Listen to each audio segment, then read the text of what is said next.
Hay una imagen que no falla, porque explica España mejor que 1000 editoriales y 20 tertulias de sobremesa.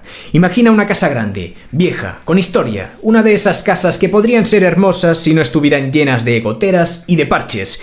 Y dentro de la casa vive la gente, claro, la gente de verdad, la que se levanta temprano, la que trabaja, la que paga, la que aguanta, la que se pelea por el alquiler o por la hipoteca, la que mira los precios del supermercado como quien mira un parte médico. Y ahora imagina que esa casa, de pronto, un día cualquiera, se queda sin llaves. No es que la gente las pierda por torpeza, es que alguien se las queda. Y entonces empieza lo que empieza siempre, cada vez que quieres abrir una puerta importante. La de la economía, la de la energía, la del campo, la de las fronteras, la de la seguridad, la de la industria, la de la política exterior. Hay un portero, hay un intermediario, una ventanilla, un despacho, hay un ya veremos, hay un no se puede, hay una Europa, hay una ley, están los compromisos. Eso que dicen de lo exige la situación, hay un es complejo, hay un no es el momento, no crispe, hay un eso es populismo. Y tú, que vives dentro, eres el propietario solo para pagar la comunidad. Eso es España, un país que vive dentro de su propia casa, pero no tiene el manojo de llaves.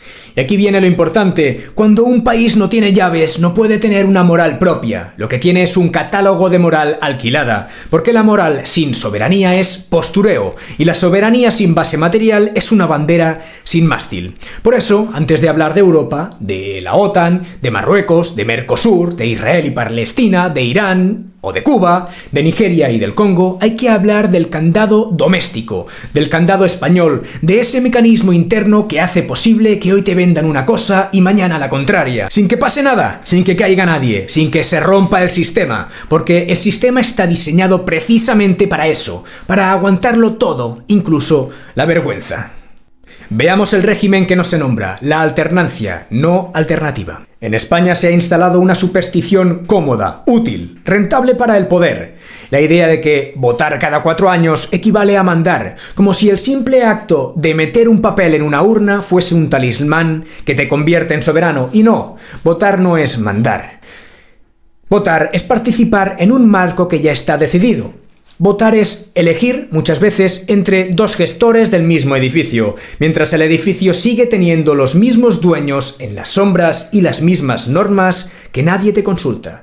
Por eso aquí hay alternancia, pero muy pocas veces hay alternativa. Cambian las caras. Pedro Sánchez hoy, Alberto Núñez Feijóo mañana, Santiago Abascal apretando desde un lado, Yolanda Díaz y su órbita desde el otro, Ione Belarra marcando pureza ideológica, y el ecosistema nacionalista con Puigdemont, con Rufián, con Otegi y su mundo, pero el mecanismo de fondo sigue respirando igual. El reparto de poder se mueve dentro de un carril estrecho, y el que se sale del carril o lo enderezan a golpes, o lo demonizan, o lo compran, o lo agotan. El régimen del 78, llámalo como quieras, porque aquí la palabra régimen se usa solo para países ajenos, nunca para mirarse al espejo.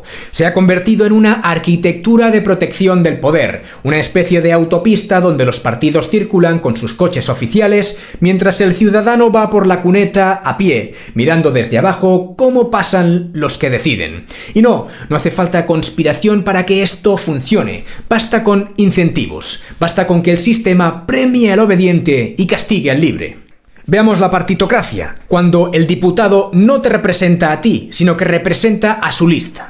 Aquí está la pieza clave, la pieza que mucha gente intuye pero pocos se atreven a señalar con claridad, porque señalarla implica aceptar una verdad muy amarga. Una parte importante de la política española no funciona como representación del pueblo, sino como representación de los partidos. El diputado, en demasiados casos, no depende de ti, depende de su lista, depende de su aparato, depende de quién lo coloca y quién lo quita. Y cuando el miedo a perder el sitio es más fuerte que el deber con el que se te votó, el resultado es inevitable. Disciplina de partido, obediencia vertical, carrera interna y un parlamento que a veces se parece menos a una cámara del pueblo y más a una asamblea de empleados defendiendo el puesto.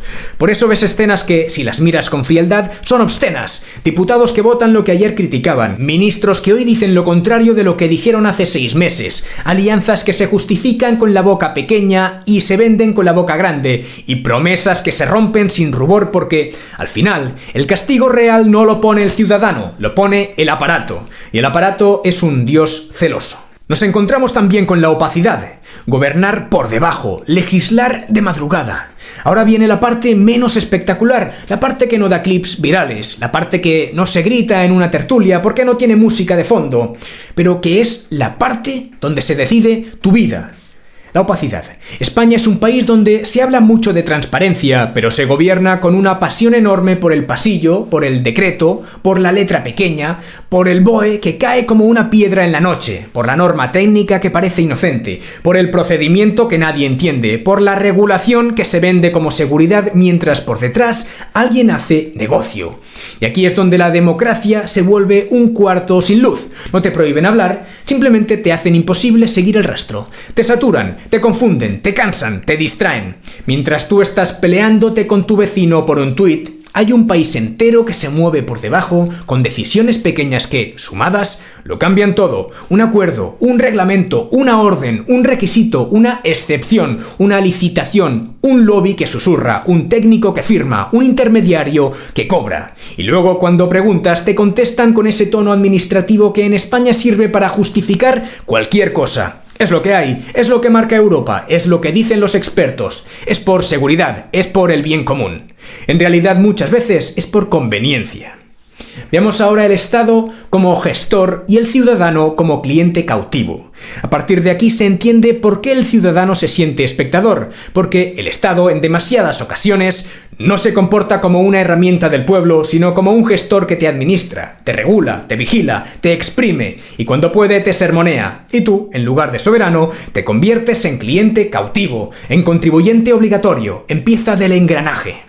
Y eso genera una consecuencia política terrible. La gente deja de creer, no porque la gente sea ignorante, sino porque la gente ve el patrón. Ve que, pase lo que pase, el sistema siempre cae de pie. Ve que hay dimensiones teatrales, pero pocas responsabilidades reales. Ve que hay escándalos, pero poco castigo. Ve que el sufrimiento cotidiano, la precariedad, la vivienda, la pérdida de industria, el campo asfixiado, siempre queda para después, para la próxima legislatura, para el próximo plan. Y cuando un pueblo deja de creer, se vuelve peligroso o se vuelve resignado. Y el poder prefiere al resignado porque el resignado no exige, solo aguanta. Entendamos ahora que la soberanía no es un himno, es comida, industria, energía y fronteras. Y esta palabra, la soberanía, está secuestrada por la caricatura. La soberanía no es una bandera agitada por un fanático ni una palabra para discursos patrioteros. La soberanía es algo muy material y muy sencillo. Es poder decidir tu rumbo sin pedir permiso para todo. Es poder proteger lo que produces. Es poder garantizar que tu país no se convierta en un mercado abierto donde entran productos de fuera con reglas distintas mientras tú juegas con normas más estrictas. Es poder gestionar tus fronteras sin que te chantajeen. Es poder sostener tu energía sin hipotecarte. Es poder mantener tu industria sin convertirte en un país de servicios baratos y turismo exhausto. Es poder tener un campo vivo sin que lo asfixien con acuerdos y burocracias que le aprietan el cuello. Cuando pierdes soberanía material, lo demás se vuelve literatura. Puedes hablar de derechos humanos, de ética, de justicia internacional, pero tu voz suena hueca porque dependes, y el dependiente no habla fuerte, el dependiente mide sus palabras, el dependiente calla. Por eso, cuando lleguemos a Marruecos y al Sáhara, entenderás la lógica del silencio. Por eso, cuando lleguemos a Mercosur y al campo, entenderás por qué el país que no produce acaba obedeciendo. Por eso, cuando lleguemos a la inmigración usada como herramienta política, entenderás que no es solo un debate moral, es un debate de control, de Estado, de capacidad de decidir.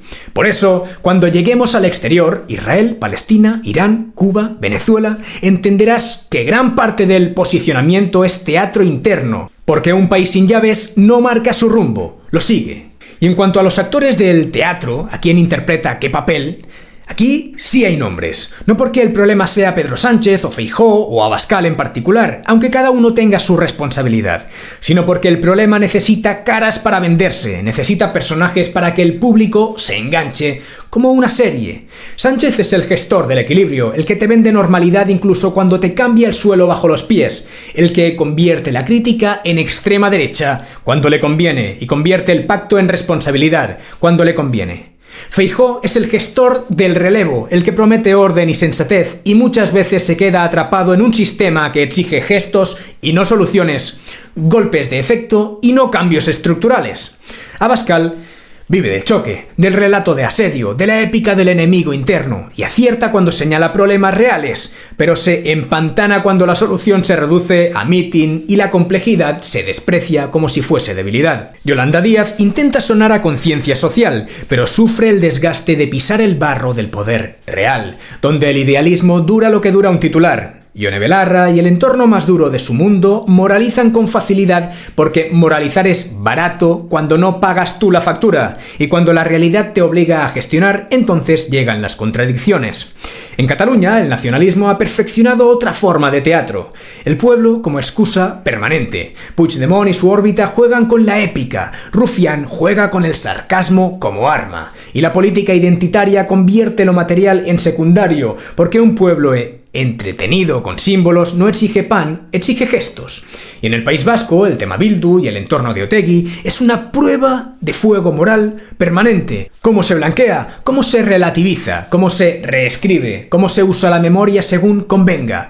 Y cómo otros explotan esa memoria como arma electoral sin resolver nunca el fondo. Y entre todos, a los lados, el sistema mediático marcando qué se debate y qué no se debate, qué se repite hasta el vómito y qué se deja morir sin funeral.